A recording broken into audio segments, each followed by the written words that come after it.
अब की बार हमको दे दो ऐसा, समझ में आया ना। कांग्रेस के पीसी शर्मा के लोग हो, लेकिन ऐसा कुछ नहीं है। कांग्रेस कोशिश कर रही है कि भड़काने की और जातिवाद फैलाने की, लेकिन वोट जरूर दें। हमें वोट में कभी भी उदासीनता नहीं करनी। एक बार वोट दे के देखो, आप याद रखिए, इतिहास बदलेंगे, हमें जिंदगियां बदल देंगे। जो लोग मतदान नहीं करे रहे पहले चरण में, नेता नगरी के ताज़ा तरीन एपिसोड में आपका स्वागत है, जहां नगर डगर घूमते राजनेताओं की हम पोल पट्टी अलग अलग मोर्चों पर खोलकर आपके सामने रखते हैं। शुरुआत करते हैं हमारे प्रधानमंत्री नरेंद्र मोदी जी से ही। पहली फेज हो गई है वोटिंग की। कल पहले फेज का वोटिंग कंप्लीट होने के बाद जो आंकड़े आए वो चौंकाने वाले थे। भारतीय जनता पार्टी के जो कोर वोटर्स हैं उन्होंने ज़्यादा उत्साह वोटिंग में नहीं दिखाया। इसके अलावा जो भारतीय जनता पार्टी के वोटर नहीं है, जो इनको इस कुर्सी पर देखना नहीं चाहते, दलित समुदाय हो गए जो संविधान को बदलने को लेकर नाराज़ हैं, हमारे मुस्लिम समुदाय हो गए जिनके अल्पसंख्यक अत्याचार से वो लगातार इनके कुकर्मों को झेल रहे हैं, इन्होंने भर भर कर वोट किए और इनके जो कोर वोटर हैं उन्होंने वोट दिए नहीं, घर से निकले ही नहीं। तो नुकसान सीधे तौर पर इनको अब लग रहा है कि तुम्हारा वोट बैंक खिसक रहा है। राज्यसभा में जो तुम पूर्ण बहुमत का नाम ले रहे थे, जिसके चलते संविधान बदलने की चर्चाएं तुम कर रहे थे, अब राज्यसभा में अब जितना ही बहुमत नहीं रहेगा क्योंकि वोट बैंक लगातार खिसक रहा है इनका। तो सबसे ऊपर वाले ही बिलबिला गए। क्या कह रहे हैं मोदी जी कि देखिए, सर्दी हो गर्मी हो, मैं समझ सकता हूँ किसान काम में लगी हैं, ब्याह शादी हो गया है, इस तमाम चीज़ों को एक तरफ रख के देखिए वोट डालने ज़रूर जाना है। वोट डालने का जो है मनाही नहीं है किसी को, सबको जाना है। और रेफरेंस दिया हमारे फौजी भाइयों का कि आर्मी का जवान देखिए माइनस में, प्लस में, सर्दी में, गर्मी में, बारिश में हमेशा ड्यूटी देता रहता है, उसकी तरफ देखो और आप अपना कीमती समय निकाल कर वोट डालने ज़रूर जाओ। वोट डलवाने हैं तो आर्मी के जवान याद आ गए, उनको अग्निवीर में भर्ती करके 4 साल के लिए फिर उनको छोड़ दिया जाता है। गांव में दर दर की ठोकरें खाते रहते हैं, लोग इल्ज़ाम लगाते पता नहीं क्या कर दिया होगा, इसको भगा दिया होगा, छोड़ दिया, क्यों नहीं रखा, इन तमाम तबकों को लेते हुए जीते रहते हैं। और उस सेना के ऊपर वो नौजवान 4 साल के कारण सेना में नहीं जा रहे हैं, नशे की खेप में डूबे हुए हैं, कैरियर पूरा बर्बाद हो गया है। वो फौजी इनको नहीं दिख रहे, हाँ, लेकिन उनके नाम पर और उनका रेफरेंस दे के वोट जरूर मांग लेंगे। सुन लीजिए इनके ये वक्तव्य। जो लोग मतदान नहीं करे रहे पहले चरण में, लोकतंत्र की ये सबसे बड़ी ताकत होता है। आप किसी को भी वोट दें, लेकिन वोट जरूर दें। हमें वोट में कभी भी उदासीनता नहीं करनी चाहिए। और ये बात सही है, गर्मी बहुत है, दिक्कतें भी हैं, शादियां भी हैं, कुछ इलाके हैं जहां किसान भी काम में हैं। फिर भी जब हम देश के जवान की तरफ देखते हैं, कोई भी मौसम हो, सीमा पर कितनी ठंड हो, बर्फ गिरती हो, कितना ही गर्मी हो, वो डटा रहता है। क्यों? देश के लिए। मैं मानता हूं मतदाताओं के मन में भी ये भाव होना चाहिए कि मैं मतदान किसी पर उपकार नहीं करता हूं, मैं मतदान करके मेरे देश का भविष्य पक्का करता हूं। अब लेकर चलता हूं हैदराबाद में। भारतीय जनता पार्टी की प्रत्याशी कौन है? माधवी लता जी। मोदी जी ने इनकी कुछ वीडियो शेयर की सोशल मीडिया पर, उसके बाद इनकी एक वीडियो वायरल हुई रामनवमी के ऊपर, ऐसे इशारे कर रही थी तीर छोड़ने का मस्जिद की तरफ। इन्होंने कहा कि मुझे बदनाम करने की कोशिश की जा रही है। लोगों का इनकी तरफ ध्यान गया, वीडियो वायरल हुई तो देखना चाहा मोहतरमा के क्या क्या एक्टिविटीज़ हैं। तो इनकी भाई साहब ऐसी ऐसी वीडियो निकल कर आ रही हैं जिससे आपको पता चलेगा इनकी जीत तो दूर, लोग इनकी बातें सुनने को तैयार नहीं है। ज़बरदस्ती ये उनको चेप हो रहे हैं और लोग इनको भगा रहे हैं। हाँ, वीडियो दिखाना चाहूँगा, एक महिला को कुछ बता रही हैं, ये गारंटी है हमारी, ऐसे काम करेंगे, मौका दे दो हमें भी, देखिए, लेकिन ज़बरदस्ती चेप हो रही है और महिला ने भगा दिया उसको। वीडियो रिकॉर्ड होगी, फिर वीडियो रिकॉर्ड हुआ जिसने की ना उसके ऊपर भी चिल्ला रही है, नक्को रे, फोटो नक्को रे, देख लीजिए रे।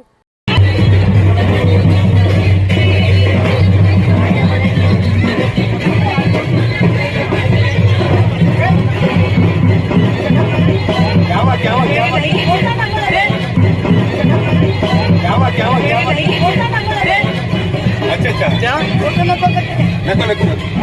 इस वीडियो में तो बातें सुन नहीं पाई हम, इन्होंने इनको क्या बोला और ये महिला ने क्या किया, पर आश्चर्य से ज़रूर पता चल गया कि इनको कहा कि निकलो निकलो निकलो यहाँ से, ज़्यादा चेप मत हो। अब एक वीडियो और है इनकी, मुस्लिम समुदाय के एक व्यक्ति बताया जा रहा है, उनको बता रही हैं कि हमें भी मौका दो, एक बार मौका तो देकर देखो, दलदल से तुम्हें निकाल देंगे, 5 साल में सब कुछ बदल देंगे। चुटकियाँ बजाकर बता रही हैं कि देखिए हर कुछ बदल जाएगा, तुम्हारा जीवन बिल्कुल सही कर देंगे। ये वीडियो भी देख लीजिए। और वो भाई साहब मजबूरी में हाँ भरा, हाँ हाँ हाँ हाँ हाँ हाँ, एक्सप्रेशन से पता चल गया कि निकलो फिर वोट तो हमें जान डालना है, वो डालना ही है। बीजेपी को वोट डालो, बदलने की कोशिश करेंगे, सब बदलेंगे यहाँ से। आप जब बदलोगे सोच, हम भी आगे बढ़कर आपको कुछ कर सकते हैं साहब। अब की बार हमको दे दो ऐसा, समझ में आया ना? निकलते हैं ना इस दलदल से, कितने साल ऐसे। एक बार वोट दे के देखो, आप याद रखेंगे, इतिहास बदलेंगे, हमें जिंदगियां बदल देंगे। 5 साल में अब कहीं और देख देते, समझ में? इनके आका 10 साल से कुर्सी पर बैठे हैं, उन्होंने तो दलदल से इस देश की जनता को निकाला नहीं, और ज़्यादा धांस दिया उसमें। रोज़गार, महंगाई, बढ़ता कर्ज, जेब कटी पड़ी है। मध्यम और लघु उद्यमी लगातार उनका अपने व्यवसाय को बंद करके घर बैठ रहे हैं। बचत कहीं बची नहीं है, कोई काम धंधा है नहीं। आवाज़ उठाओ तो लठ मारते हैं, गोली मारते हैं, देशद्रोही बताते हैं, पत्थरबाज बताते हैं। ये तो आज का नया भारत है, मोदी जी के द्वारा 10 साल में बनाया गया। और ये 5 साल में क्या कर देंगे सबको पता ही है। इस पार्टी के लोग किस विचारधारा के समर्थक हैं, उन्होंने 10 साल में क्या किया, तो ये बदलवा देगी। इसकी क्या औकात है भाई साहब? सांसदों की, भारतीय जनता पार्टी के सांसदों की कोई औकात नहीं, ऊपर वालों की चलती है जो चलते, उन्हीं के करना जो करना है। अपने क्षेत्र के लिए लड़ पाएंगे या नहीं लड़ पाएंगे आपको अच्छी तरीके से पता है, क्योंकि उसी के चेहरे पर चुनाव लड़ने वाले ये व्यक्ति हैं। तो ध्यान से हैदराबाद की जनता आराम से सोचना। हैदराबाद से अब आ जाइए भाई साहब सीधा गुजरात में। क्षत्रिय समुदाय बहुत नाराज़ चल रहा है, तो इसका आउटकम भी देखने को भी मिला। वेस्टर्न यूपी की काफ़ी सीट में, कैराना सीट हो गया, मुजफ्फरनगर हो गया, सहारनपुर हो गया, इन सीटों के ऊपर भर भर के क्षत्रिय समाज ने वोट किनको दिया है? बीजेपी से दूसरे जो कैंडिडेट थे उनको दिया है। कई जगह तो ऐसी भी देखी कि लोग, क्षत्रिय समाज के लोग जिन्होंने कसम खाई थी, वो घर से गए ही नहीं। 1100 वोट हैं तो मात्र उनमें से 100 वोट आई हैं, वो भी दूसरे समुदाय की वोट आई हैं। क्षत्रिय समाज के लोग वोट डालने ही नहीं गए, तो वोट भी कम पड़ रहे हैं। तो इसका सीधा नुकसान किसको होगा? भारतीय जनता पार्टी को ही होगा। लटालट हो गए, लोट पलोट हो रहे हैं दूसरी विपक्षी पार्टियाँ, और ज़बरदस्त समर्थन भी मिल रहा है। वेस्टर्न यूपीज़ में भी महापंचायत करके मुजफ्फरपुर के जो भारतीय जनता पार्टी के विपक्ष में खड़े हुए हैं, सपा के प्रत्याशी हैं हरिंदर मलिक जी, उनको समर्थन दिया था, उन्होंने धन्यवाद भी किया था।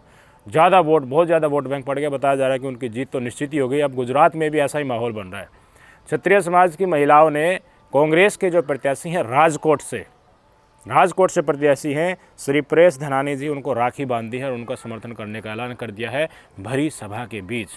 राजकोट से ही क्यों? क्योंकि राजकोट से ही पुरुषोत्तम रूपाला को टिकट भारतीय जनता पार्टी ने दी है, और क्षत्रिय समाज विरोध कर रहा है कि इनकी टिकट काटी जाए, लेकिन नहीं सुनना है। वोट की चोट सही जगह पर नहीं लगती है तब तक ये मानते ही नहीं है ना। इनको लगता है कि ये तो लोग इकट्ठे हो रहे हैं, चाहे कितने ही हो जाओ, ये तो हमें ही वोट देंगे, और इनको हम जो आंदोलन कर रहे हैं इनको बदनाम कर देंगे, टुकड़े टुकड़े गैंग बता देंगे, और बता देंगे ये विपक्षी द्वारा प्रायोजित है, इनका कोई षड्यंत्र हो सकता है। सुनना किस लिए? राजद जी ने जो त्याग कर लिया, एक बार जो उनके मुख से निकल गया, कलम जिसके ऊपर चल गई फिर वो वापस नहीं होता। इस टेंडेंसी से जो तानाशाह वाली हत्या लगातार चल रही है, लेकिन क्षत्रिय समाज इनको इनकी असल औकात दिखा रहा है। इनके पुलिसिया सिस्टम की तो पोल खोली थी, उनसे न डर कर बड़ी बड़ी महापंचायतें करके दिखा दी, और अब कांग्रेस के कैंडिडेट को राखी बांधकर समर्थन करना। वेस्टर्न यूपी के बाद आज गुजरात में भी इनको कड़ा झटका लगने वाला तस्वीर आपके सामने। जय भवानी, जय भवानी, जय भवानी, जय भवानी। ગમે એવો કોઠ હોય છે, પણ એક કોઠામાં મારો ભાઈ પાછો ન પડે, મારો જવતલિયો ભાઈ।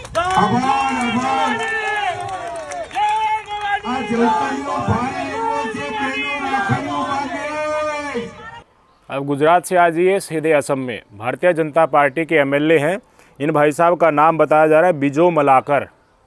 चुनाव प्रचार करने के लिए जा रहे हैं, लोकसभा की वोट मांग रहे हैं, लोगों के बीच जा रहे हैं। तो क्या कह रहे हैं पता है? कि मुझे पता है तुम्हारा घर कहाँ है, मुझे पता है कि बुलडोज़र कहाँ खड़ा है और उसको कब कहाँ चलाना है।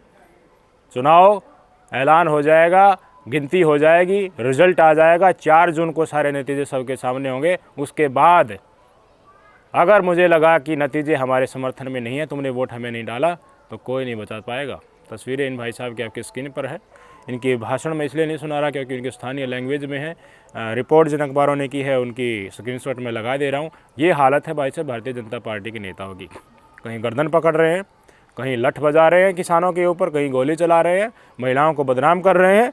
राजपूत समाज ने आवाज़ उठाई तो उसको मुसलमान करार दे दिया, देशद्रोही उनको बता रहे हैं। नेहा सिंह राठौड़ ने इनकी पोल खोली तो उनको मियाँ खलीफा से कंपेयर कर दिया। ये तो हालत है इस देश में। और भारतीय जनता पार्टी वाले सीधे सीधे अब बुलडोजर चलाने की धमकी दे रहे हैं। तो जब इनका एक छत्तर राज आ जाएगा तो ये आपको ये देखेंगे कि आप कितने बड़े हिंदू हैं, दलित समुदाय से हैं या ओबीसी हैं या किस समुदाय से हैं, नहीं देखेंगे। ये सिर्फ ये देखेंगे तुम हमारे परिवार का हिस्सा हो या न हो। अगर तुम इनकी विचारधारा से के समर्थक नहीं हुए तो बुलडोजर तुम्हारे लिए भी तैयार है। ये सारे तबके, देशद्रोही, पत्थरबाज, आतंकवादी, खालिस्तानी, टुकड़े टुकड़े गैंग, विपक्ष से प्रायोजित, इस देश के दुश्मन, ये सारे तबके आपके ऊपर ये लगा देंगे अगर परिवार का हिस्सा नहीं हुआ, इनके वोटर नहीं हुए, इनके विचारधारा के समर्थक नहीं हुए। यही नैरेटिव लगातार बनाने की कोशिश की जा रही है। अब एक बड़ी ही इंटरेस्टिंग वीडियो आपको दिखाने जा रहा हूँ। भोपाल में लेकर चलता हूँ आपको। मध्य प्रदेश के भोपाल में भारतीय जनता पार्टी की रैली थी। मजदूरों को वहाँ पर बुलाया गया कि 250 रुपये देंगे। रैली ख़त्म होने के बाद जो कॉन्ट्रैक्टर था वो भाग गया, 250 रुपये नहीं दिए। और जिन लोगों को टोपी पहनाई गई है भाजपा की, गमछा दिया गया है और ऊपर शर्ट भगवा रंग की दी गई है, वो लोग कौन है? पूर्व मंत्री हैं पीसी शर्मा, कांग्रेस के पूर्व मंत्री, उनके आदमी हैं। उनकी जयकार बोल रहे हैं। जब इनको पैसा नहीं मिला ना तो बता रहे हैं कि हम तो देखिए उनके आदमी हैं और हमें यहाँ पर पैसे में दिहाड़ी में लेकर आया गया था फर्जी भीड़ बढ़ाने के लिए। वीडियो आपके सामने। किसके लोग हैं आप लोग? कांग्रेस के पीसी शर्मा के लोग हो, लेकिन तुम तो भाजपा के तो आना पड़ेगा ना, पेट तो पालने के लिए आना पड़ेगा। पेट पालेंगे क्या? नहीं, तो आप आलोक शर्मा के आदमी हो? नहीं, किसके आदमी हो? जोर से बोलो। PC Sharma. PC Sharma, PC Sharma जिंदाबाद, पीसी शर्मा जिंदाबाद। और जोर से बोलो। पीसी शर्मा जिंदाबाद, पीसी शर्मा जिंदाबाद। अब आपको राजस्थान लेकर चलता हूँ। उप मुख्यमंत्री हैं दिया कुमारी जी। क्षत्रिय समाज काफ़ी नाराज़ है ना, राजस्थान में भी और गुजरात में भी। अभी तस्वीरें और आकलन चुनाव में हमें देखने को भी मिला है। तो हमें और आपको लग रहा है कि इनकी जो है ऐंठ जो है निकल गई होगी, लेकिन ऐसा नहीं है। उप मुख्यमंत्री महोदया ने जब पत्रकार साहब ने इनसे ये सवाल पूछा कि क्षत्रिय समाज नाराज़ है पुरुषोत्तम रुपाला कि आप कैंडिडेचर में जा रहे हैं, वो नामांकन में आप जा रहे हैं, क्या कहना है? तो इसको क्या बताइए, ये तो कांग्रेस वालों की साजिश है। वो जात पात में बांटना चाहते हैं। महिलाओं को किस तरीके से ढूंसा गया गाड़ियों के अंदर पुलिस प्रशासन के द्वारा, उनकी पगड़ी उछालेगी। और पुरुषोत्तम रुपाला ने ये तक कहा, बताया जा रहा है कि बहन बेटियों को आक्रांताओं के देते थे ये लोग, इन्होंने कुछ लड़ाई नहीं लड़ी, उनके साथ रोटी तोड़ते थे ये लोग, इस तरह की वाणी। और उन्हीं के नामांकन में जाकर जब सवाल पूछा जा रहा तो अपने समुदाय के साथ खड़ी न होकर ये कांग्रेस के ऊपर इल्ज़ाम लगा रहे हैं। क्षत्रिय समाज के काफ़ी लोगों का कहना है कि ऐसी बहन बेटी जो हमारा समर्थन ही ना करे, भगवान किसी को बना दे। सुन लीजिए वीडियो और मनन कर लीजिए। और नेता नगरी में इतना ही आज का एपिसोड रखते हैं। फिर मिलेंगे आपसे, तब तक के लिए नमस्कार। देश के राजपूत के आप बीजेपी के एक नेता के बयान से नारा चले, उसको लेकर आपका क्या कमेंट है? ऐसा कुछ नहीं है, ऐसा कुछ नहीं है। कांग्रेस कोशिश कर रही है कि भड़काने की और जातिवाद फैलाने की, जो कि बहुत गलत है। ये चुनाव राष्ट्र का है। मोदी जी राष्ट्र के लिए काम कर रहे हैं और बहुत अच्छा काम 10 सालों में उन्होंने किया और आगे भी करेंगे। और इस तरह से जातिवाद करना ये कांग्रेस की पहले पुरानी आदत है। ये यही करते हैं, इनके पास और कोई ऑप्शन ही नहीं बचा। तो ये सब ऐसा कुछ नहीं है, सब अच्छा होगा। सारी 25 की 25 सीटें